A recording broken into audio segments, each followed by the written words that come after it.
يتم تهيئة مكان السوق الجملة القديم ليكون مكان بيع المواشي.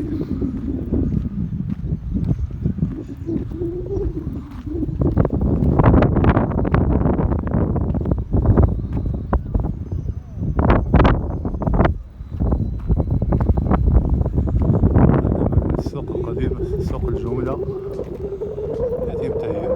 هذا صورة المحل تاع عين سكان، وكان شاسع.